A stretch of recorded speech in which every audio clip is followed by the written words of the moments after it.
toina na poigne tolingana ndeza bien nalingi bino mingi Nzambe apambola bino bato bozolanda biso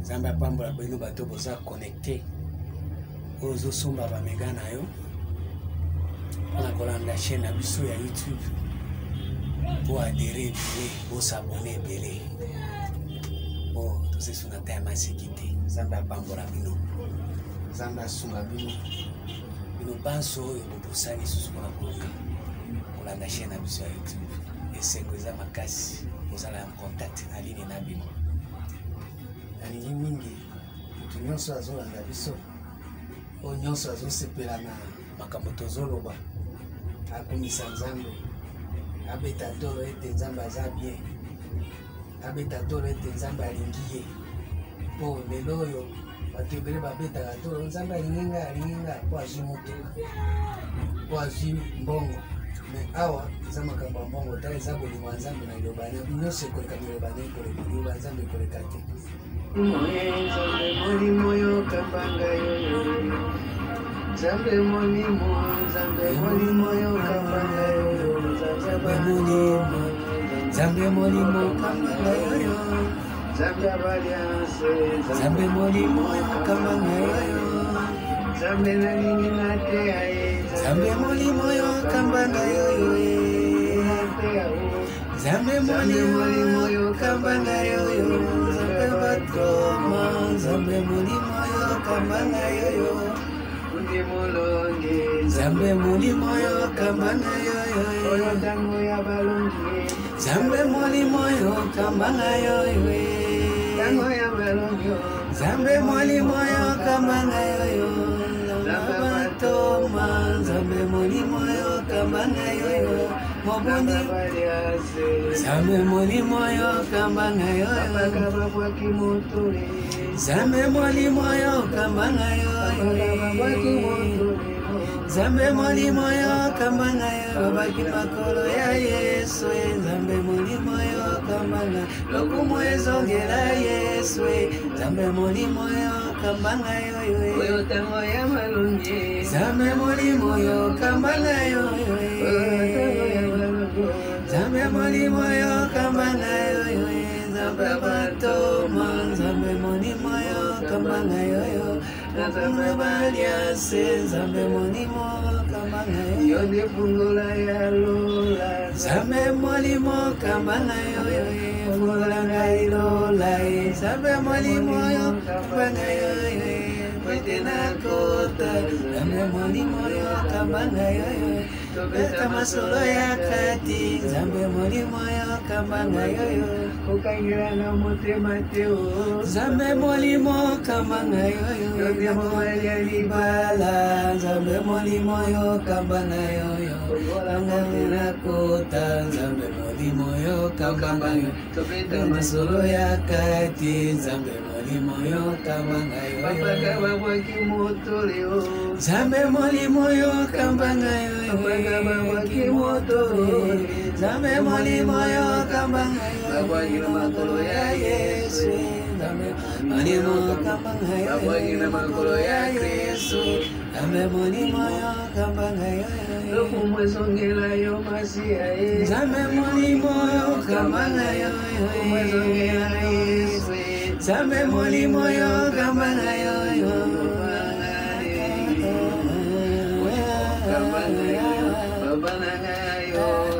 Nzambe molimo yokambanga esengo etolila loma Nzambe molimo yokambanga matisanga pena kota Nzambe molimo yokambanga Nzambe toto Nzambe molimo yokambanga yoyo mobundi molonge Nzambe molimo yokambanga kokundanga na mabelete o Nzambe molimo yokambanga kokundanga na mabelete yaya Nzambe molimo yokambanga kundanga na libanga yele molimo yokambanga yoyo na libanga ye Nzambe na molimo yokambanga yoyo kwete nasekwa Nzambe na molimo yokambanga yoyo kwete na bika Nzambe na molimo kama ngai batoma Nzambe na molimo kama ngai na kembo Nzambe na molimo kama ngai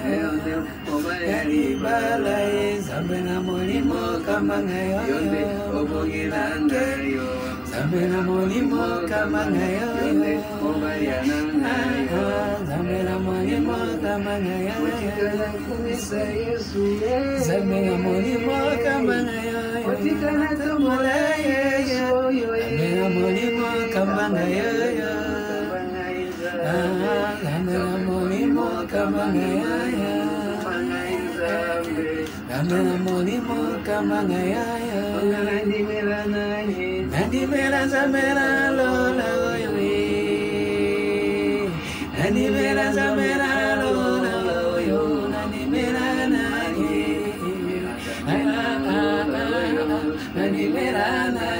Nandimela Nzambe na lola Nandimeli Nzambe na lola Nandimeli Nzambe na lola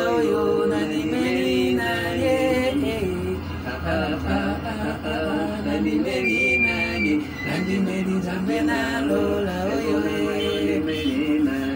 Nandimeli Nzambe na lola Nandimeli Nzambe na lola Kiti sangolo na salela yo mokonzi Kiti sangolo na salela yo mokonzi Nana sengi ngolue Kiti sangolo na salela yo mokonzi Nana sengi ngolue Kiti sangolo na salela yo mokonzi Kiti sangolo na salela yo mokonzi Kiti sangolo na salela yo mokonzi Nana sengi ngolue Kiti sangolo na salela yo mokonzi Nana sengi ngolue Kiti sangolo na salela yo mokonzi Umama lelo Umama lelo libela Umama lelo Umama zabe Umama zabe Umama lelo libela Nzambe apambola bino banso bobo sepeli na nzembo oyo Nzambe amona bino bisika bizali bino Nzambe asunga bino vraiment apesa bino bolingo na ye se manifeste bolingo oyo eza bolingo eza na Bible so totangi na Bible na mukanda ya Apocalypse 11 so tangi mukanda ya Apocalypse 11 omona bolingo ezo manifeste na kati ya Bible toyoka ngona Apocalypse 11 verset 14 na kosenga na bino bao bozolanda émission na biso bosepela déjà comme ete Nzambe aza bien Apocalypse 11 verset 14 elobi boye azotanga na kombo na Yesu Kristo. Le second malheur est passé. Voici le troisième malheur vient bientôt. Le second malheur est l'équipe. Troisième malheur est guerre. Oh, troisième malheur est bien. Ambaté, troisième malheur est place aux autres dans le troisième testament. Aux autres dans le deuxième testament.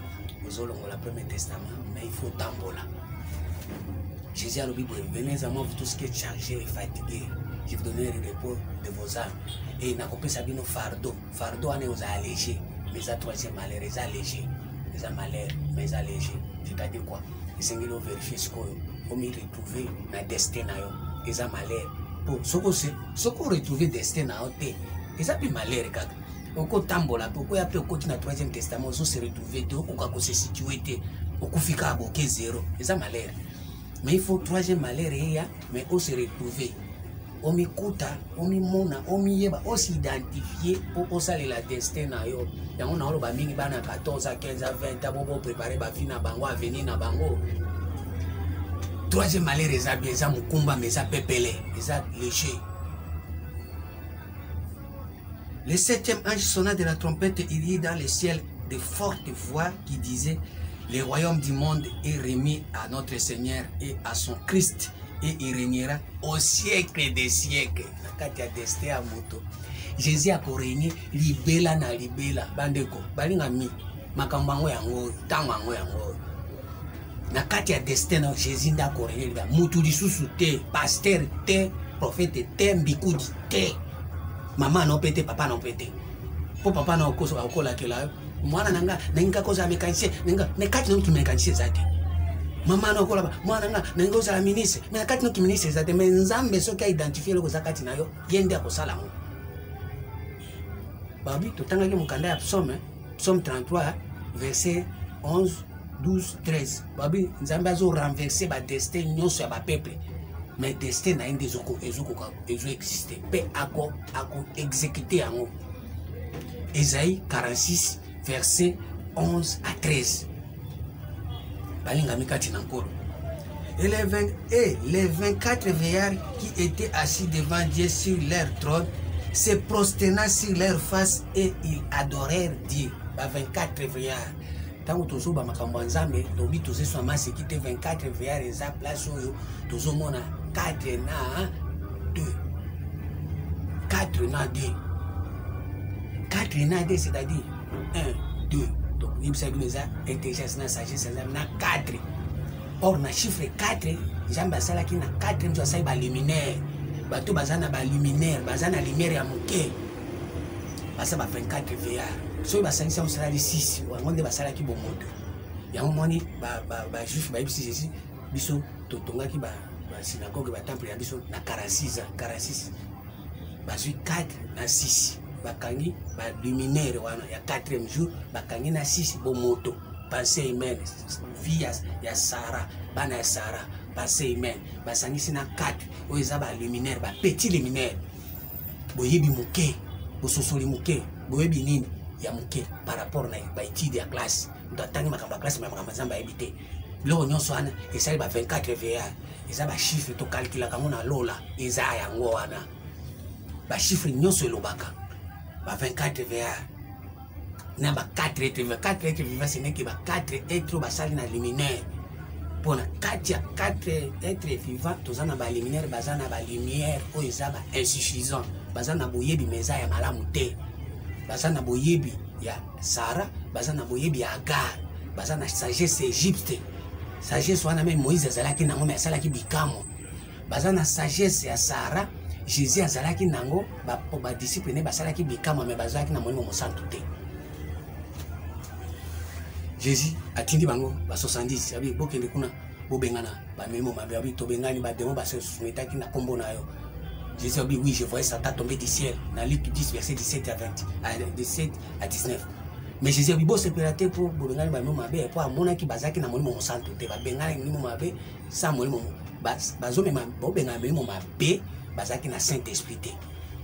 Bazaki Bengana au nom du Père et du Fils, mais au nom du Saint-Esprit, bazaki na Ngote, bazaki na sainteté. Or, sainteté, ils ont appartient au 3e Testament. Allez faire toutes les nations. Baptisé au nom du Père et du Fils. 2. Mais alors, au nom du Saint-Esprit. Sainteté.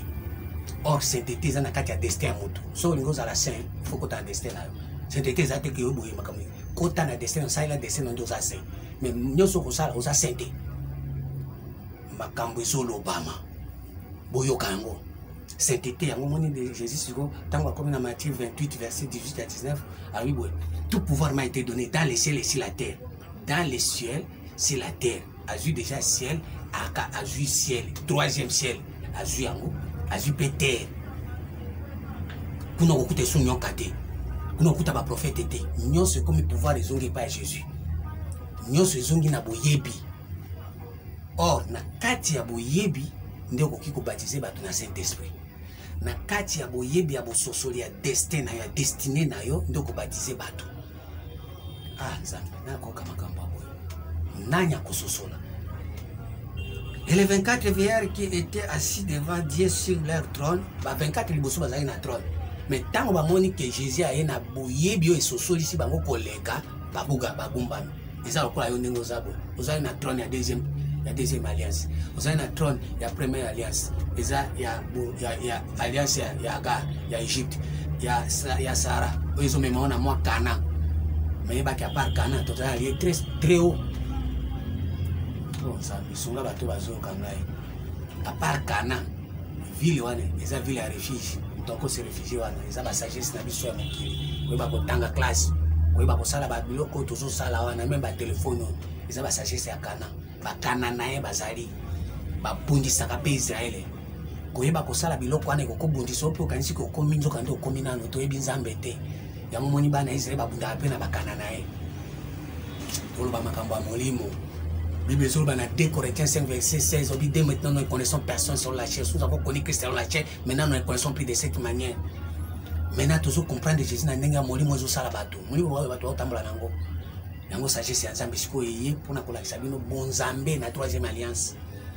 En disant, nous te rendons grâce Seigneur Dieu Tout-Puissant qui est et qui était de ce que car tu as saisi ta grande puissance et pris la possession de ton règne. Jésus succombe à comment régner wapi na kati na destin. Ya moko na moko ndenge tozolo baboyi. Soki Jésus a comme ko régner na kati ya destin na yo.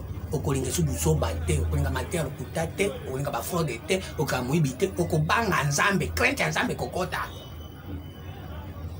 Les nations se sont irritées et ta colère est venue et le temps est venu de juger les morts, de récompenser tes serviteurs, les prophètes, les saints et ceux qui craignent ton nom, les petits, les grands, et de détruire ceux qui détruisent la terre. Ils ont détruit la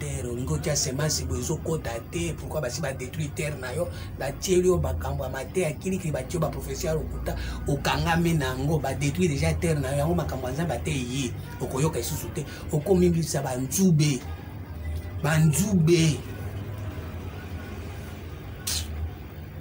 Matthieu 13, verset 22. Bible Loba 13, 22. Ce qui a reçu la semence parmi les épines, c'est celui qui attend la parole, mais qui les soucis du siècle et la séduction des richesses étouffe cette parole et les rend infructueuses. Moi, je suis écoute souci du siècle, ma prophétisation qui est d'apôtre, ma prophétisation qui est en mondere, ma prophétisation aux alaministes. Si vous voulez qu'on soit essayé de faire, attendez, non, il y a la question. On a déjà professeur, nabiso pasteur, nabiso docteur, nabiso prophétie, nabiso essai d'imaki. Tous les cas, tous les analystes, il y a des gens qui ont des potes. Quand il y a un gouvernement, il y a des liste, mais il y a des potes. Il y a pointe à gouvernement. Mais il parle de tout le royaume, mais il y a des gens qui sont ravis en esprit au quotidien. Au quotidien, il y a des gens qui au quotidien, il y a fusion. Il y a Matthieu 25. Tu vas dire premier verset. Tu vas dire dans le royaume. Jésus a dit Nicodème, docteur, si vous avez na maïté, vous avez na molimo te, vous avez na royaume te. Alors le royaume des cieux sera semblable à 10 vierges. 10 vierges, c'est-à-dire quoi? La terre est informe et vide. 10 vierges, va à l'autre côté. 10 vierges, baza vierge, contenant bon amis, ba ebi l'autre côté. Même au kili ba ebi. Même marine n'est pas qui vierge joana. Contenant bon amis n'est pas qui vierge. Mais contenant bon soba mo kili a ebaki. Nenge yopi ozawa na makambanza mbende oyebi. Mais makamba mo kili oyebi. Oyebi nyonso. Mais makambo na zoroba nde ezobi masiko oyebi yango sika. Ozaki vierge. Parmi les 10 vierges, il y a Pozalaki. Mais il y a 10 vierges, il y a 5 folles, il y a 5 sages. Folles pourquoi? 5 folles pourquoi? Ecclésiaste 10, verset 2. Bible est là-bas. Le cœur du sage est à sa droite et le cœur de l'insensé à sa gauche.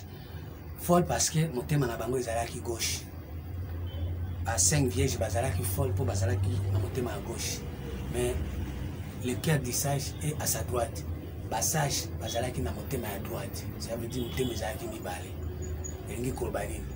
Mutu soki balobi makambo nzambe akanisi makambo na ye.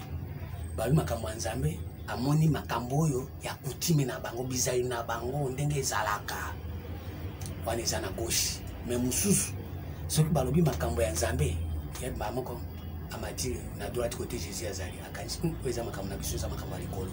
Siko tozali na 5 vierges folles mitema na bango ezalaki na gauche amususu sage bazoba biso photo kota na mobile photo kota na kati ya chambre to vivre bolamu ya nzambe bazalaki na mulangi na minda na bango oya sage bazalaki na mafuta mais bazalaki folle bazalaki na mafuta te mais bazalaki na minda ebele baza kopela mais mafuta eza te ndio moni bapaster na biso bazali bazopela mabe mais mafuta esila asa mafuta te po moto asa mafuta moto ba wendre mafuta jamais okende kosomba mafuta na alimentation jamais ko utiliser ba l'huile oyo basomba na milangi Jésus azobaki l'esprit du Seigneur est sur moi il m'a oint ça veut dire soko za esprit ya Nzambe so Nzambe asa wendre yo akoti na troisième alliance okoti na destin na yo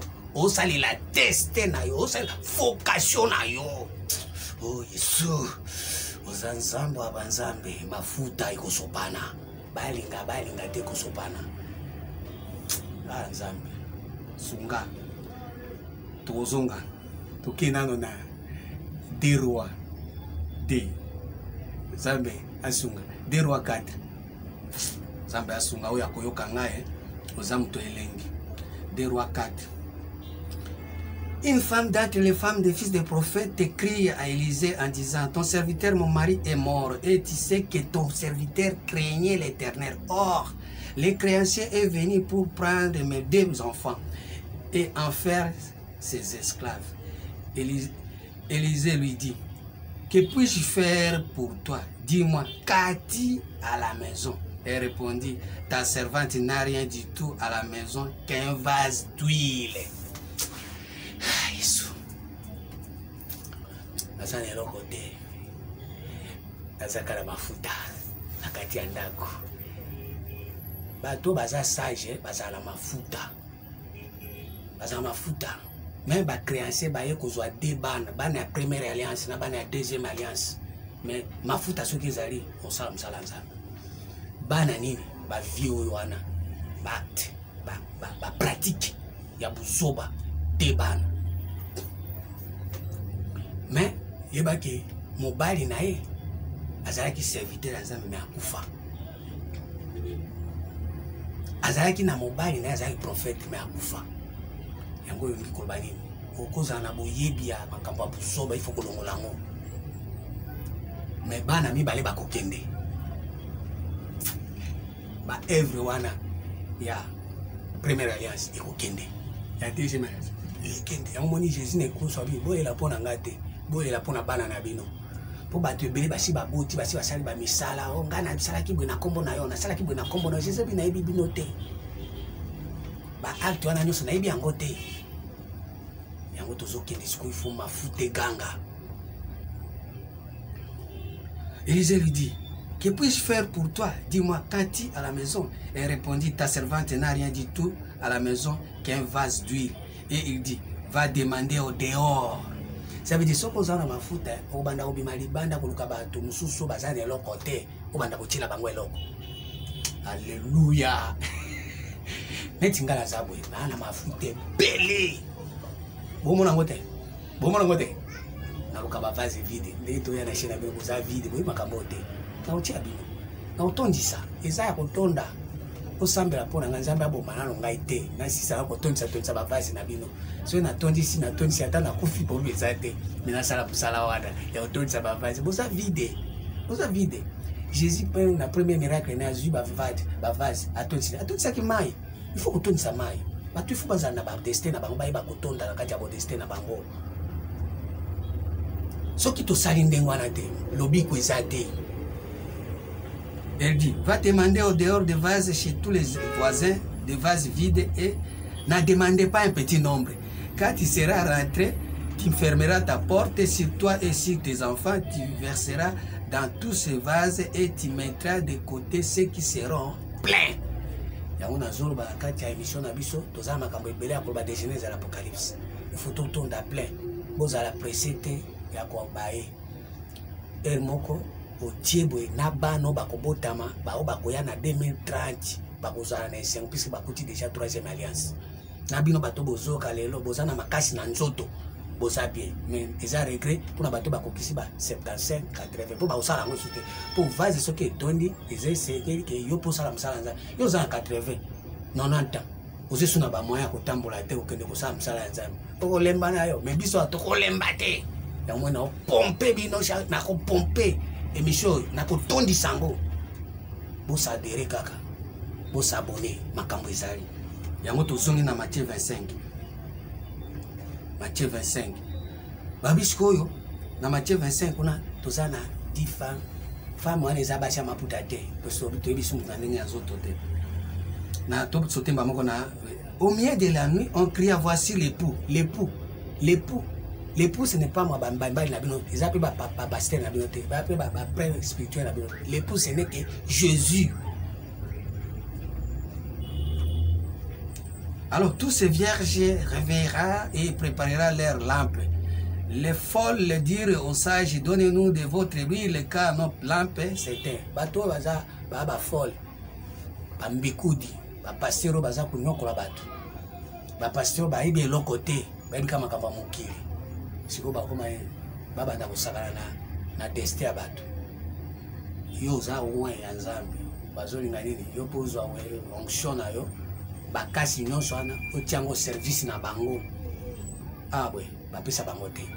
Okondi mesusu mutu aya konyokola yo te, mutu amatela yo te, okoma mabele na ya atambolaka pour rien. Amemona ba mepepe.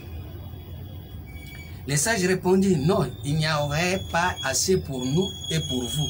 Allez plutôt chez ceux qui en vendent et achetez-en pour vous. Pendant qu'elle allait en acheter, l'époux arrive et celle qui était prête à entrer avec entrera avec lui dans la salle de noces et la porte fut fermée.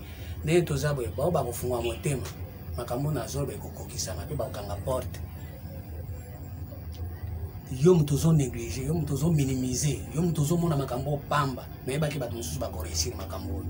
Puisque tozo ko tsande époux na kati ya bomo ya moko na moko.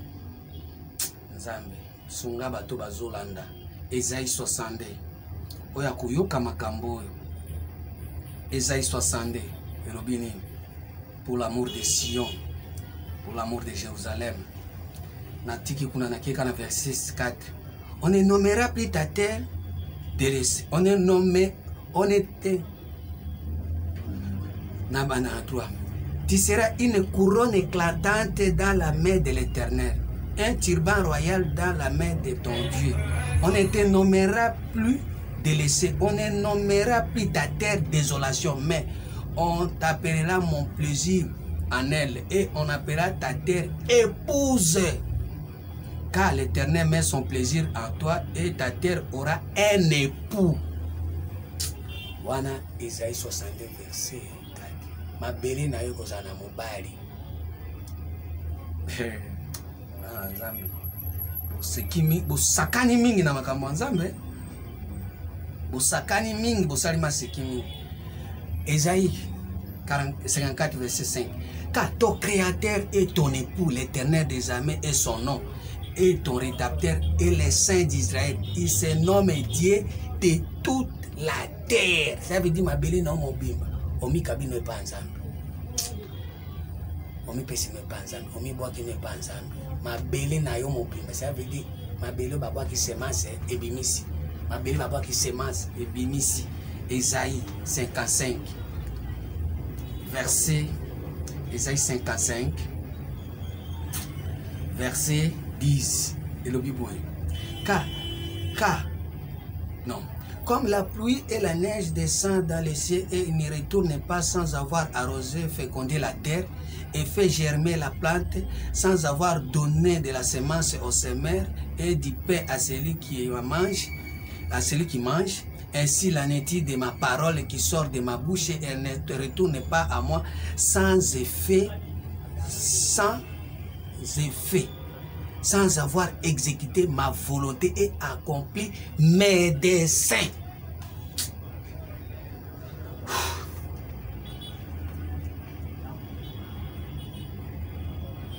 Ah, Nzambe, nani wana? Nani akoka makambo? Nani okoza la série na makambo? Nani akiko mikoti sa vivre makambo? 2 Thessaloniciens 1, verset 10. de Thessaloniciens 1, verset 10.